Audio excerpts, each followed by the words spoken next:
Bom dia, geral. O meu nome é Isaías, vulgarmente conhecido por Zaya. Eu venho aqui hoje para falar a respeito da variação linguística, de tema, né, do tema de um texto, da interpretação, da produção dos argumentos, à guisa de revisão daquilo que nós vimos até então, né? Então, eu vou começar passando para vocês alguns tópicos e o primeiro item dessa revisão gramatical são as variedades linguísticas, também aqui variedades da língua falada, né? E o conceito de norma padrão e o consequente preconceito linguístico.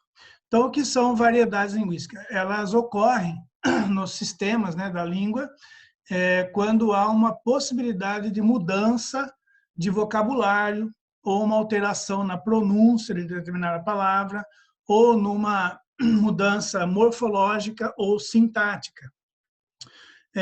A decorrência disso é o preconceito. Então, não existe uma forma certa ou uma forma errada de se falar ou de se escrever e tal. Existe aquilo que está adequado às normas padrão, né? E aquilo que precisa ser reconhecido como informalidade, a linguagem coloquial. Então, tomando como pressuposto que a língua é um sistema dinâmico e que sofre influência do seu falante e tal, eu tenho aqui alguns fatores, que são, por exemplo, a região geográfica. Então, é lógico que nós, da nossa região, só você me ouvindo aí, você sabe de que região eu sou, do país, do estado, né?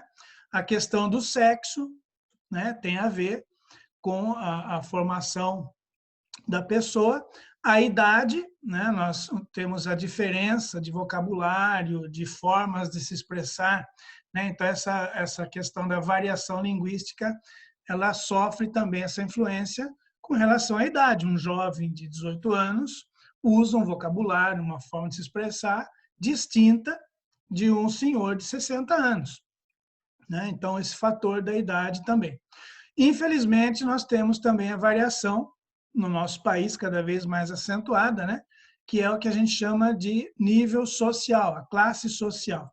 Então, infelizmente, né, a pessoa que tem uma forma desfavorecida, né, de desenvolvimento social e tal, isso interfere na sua maneira de se expressar, de se falar, etc. e tal, em decorrência daquele que tem uma condição social um pouco melhor, ele tem condições de outra interação, né, com a sociedade e tal, então os termos que ele usa, o vocabulário e tal, também são distintos.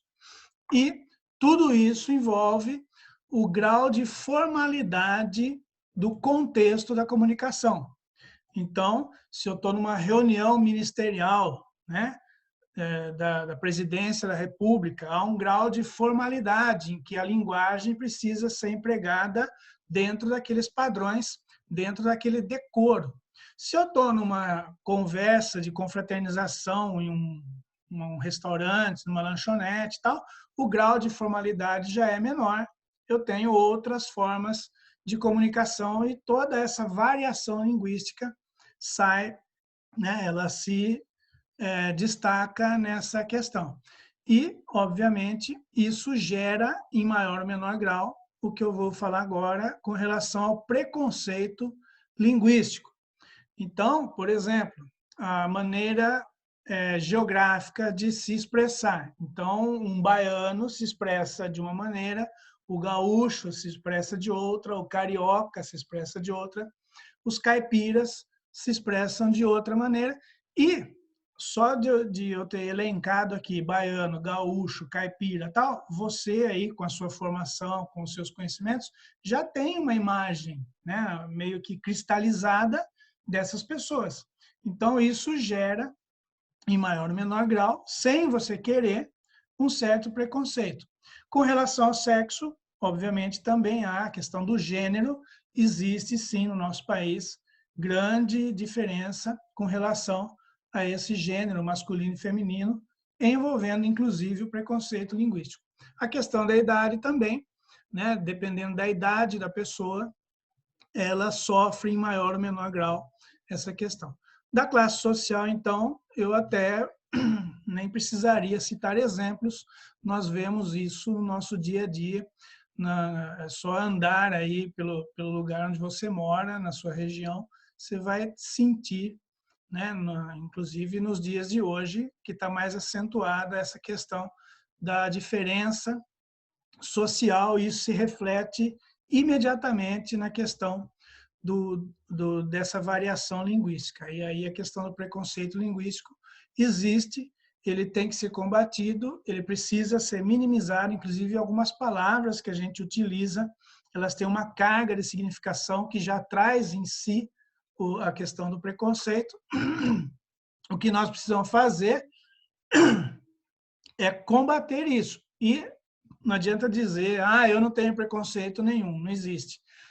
A questão é você identificar essa situação e tentar praticar menos isso. Se você tinha um tipo de, vamos dizer assim, restrição com determinadas áreas aí que eu já citei, você vai diminuir isso. Eu tinha preconceito contra a forma de falar de determinada região e tal. Eu via diferente, agora eu estou percebendo. Então, eu vou diminuir essa questão, né, para tentar evitar ao máximo esse tipo de diferenciação. Lembrando sempre, não há certo ou errado. Se eu for partir do pressuposto que a língua portuguesa é correta, ela já vem do latim, que a gente chama ali do latim vulgar, que era o latim, entre aspas, errado em relação ao latim clássico. Então, a língua portuguesa inteira, ela seria já produto de um erro linguístico. Então, não tem esse conceito, ele só se aplica na questão de você estar adequado à situação. Então, dentro de um contexto, você utiliza um vocábulo, né? Inclusive, um aluno pediu para eu explicar. O que é vocábulo? Vocábulo é o termo, é a palavra, é aquela expressão com carga significativa, por isso que existe vocabulário, né? Você tem um vocabulário amplo ou restrito, dependendo das suas leituras, das suas interações usando a linguagem. Então, aqui, né, volto a dizer, a questão do certo e o errado, ela tem muito a ver com essa variação linguística. Então, existe uma forma adequada e inadequada de você utilizar determinado termo dentro de um contexto. Por isso que nós não podemos analisar um texto fora do seu contexto. Ele tem que estar inserido em todo aquele ambiente, o lugar, quem está usando aquela linguagem, com que intenção, dentro de que grau de formalidade, etc. São todos uma gama aí de fatores que vão influenciar esta situação. Continuando aqui com a nossa revisão, nós temos também a identificação da crítica ou da ironia ou do humor em algumas tirinhas, alguns memes, charges, em algumas produções, né? Ela tem que ser do ponto de vista artístico, tá? Eu tenho que produzir um texto e você vai estar vendo uma cena ou lendo alguma coisa que envolve uma questão artística. Nós não estamos falando aqui da questão do texto objetivo, ele é um texto subjetivo. Então, essa crítica, ela é inerente ali ao contexto, por exemplo, de uma tirinha, de um meme que você vê aí na internet, uma charge, qualquer produção que tenha imagens e tenha a linguagem verbal, ela vem carregada de crítica. A palavra crítica vem de crise. Então, sempre que dizem, eu estou fazendo uma crítica construtiva ou negativa, não tem essa distinção. Crítica é crítica. O que às vezes a gente não entende é que a pessoa ou o fato criticado, ela entra naquela questão do melindre, né? Ela fica, tá me rebaixando, tá me apontando um erro e não sei o quê. A palavra crítica não traz isso. Crítica vem de crise, de caos, de desconstrução. Então, você está só fazendo uma observação sobre um ponto e essa observação a gente chama de crítica. Então, não existe crítica construtiva ou destrutiva. Crítica é crítica, é uma forma de você analisar, pormenorizar um fato ou uma pessoa ou uma atitude, qual seja o tema, ela tem que ser vista dessa maneira, não de um caráter pessoal. E isso é feito através da ironia. A ironia é uma das formas mais utilizadas para se fazer uma crítica, e a ironia gera também a questão do humor. Aqui, no nosso caso, nós temos que identificar isso. Então, você está lendo ali um trecho de um texto, está vendo uma tirinha e tal, e você tem condições de fazer essa segunda interpretação. Ela normalmente está nas nuances ali. Para saber disso, eu tenho que lançar mão de uma outra habilidade que está aqui embaixo, ó, inferir informação implícita em um texto. Se eu não conseguir inferir o que está na insinuação ali daquele texto, eu não vou conseguir detectar a crítica, ou até posso intuitivamente saber que aquilo é crítico, mas eu não vou identificar a figura que está ali, a questão da ironia, do humor, né? E também aqui eu tenho outras figuras de linguagem que são, além da ironia, o eufemismo. O que é eufemismo? É uma forma de amenizar uma expressão mais dura, né?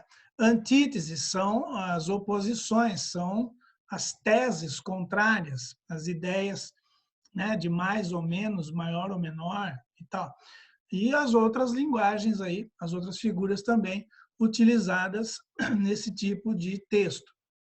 Isso tudo envolve também uma outra habilidade, que é identificar mecanismos de progressão temática.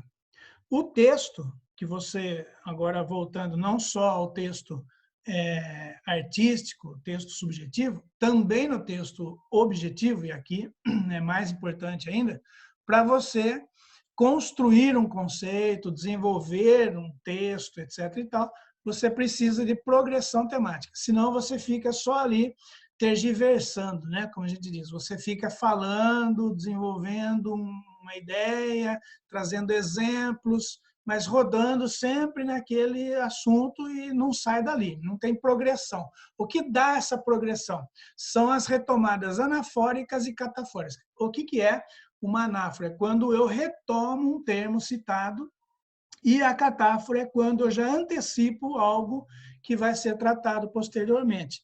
E isso eu faço através dos elementos coesivos. Se eu, né, como a gente já viu numa aula anterior, se eu uso um pronome aquele, eu estou me referindo a alguma coisa que foi dita antes ou a um tempo passado e tal, eu digo aquele. Então, eu estou fazendo uma relação anafórica, eu estou voltando a um termo e estou projetando agora para o nosso assunto. Ou eu estou antecipando o que vai ser dito a seguir, né, conforme eu quero desenvolver e tal, e aí eu tenho uma relação catafórica. Então, isso é muito importante para progressão temática, ou seja, eu retomo o que já foi passado e antecipo o que eu vou tratar. É uma engrenagem que vai se retroalimentando, vamos dizer assim, né? Já disse da informação implícita, e nessa progressão eu uso os argumentos. Então, eu tenho que saber identificar e ter que saber utilizar os argumentos e os contra-argumentos. Eles têm que estar explicitados no texto. Então, isso é uma via de mão dupla. Eu tanto tenho que identificar isso, como quando eu vou falar ou eu vou produzir um texto escrito, eu também saber utilizar.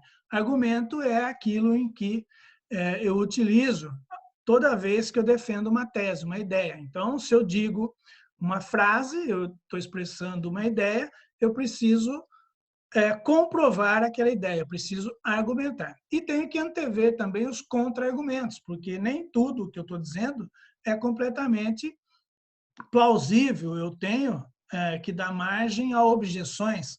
Eu tenho sempre dentro de uma ideia coisas que vão se contrapor. Eu vou defender um ponto de vista, mas é um ponto de vista de acordo com alguns elementos que vão, dentro de um interesse, de um contexto, como eu já disse, ferir outros interesses ou trazer contra-argumentos. É aquela ideia de que quando você apresenta uma solução, você também está criando outros dois problemas. Tá? e aí você resolve o problema, ou tenta resolver, mas aquilo vai, então, desencadear uma outra problemática. Isso são os contra-argumentos, e a gente vai prever isso toda vez que vai falar alguma coisa, vai expor uma ideia e vai ler algum assunto, ou no outro processo, quando vai se produzir isso. Já falei da figura de linguagem, da informação implícita.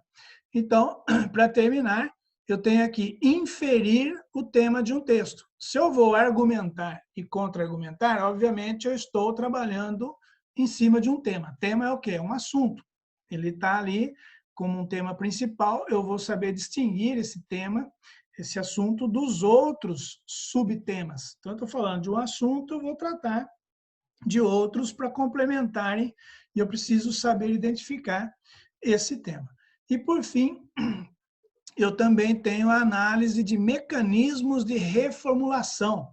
Quando eu digo isto né, eu uso algumas expressões, né, no entanto, tal, eles são mecanismos de reformulação.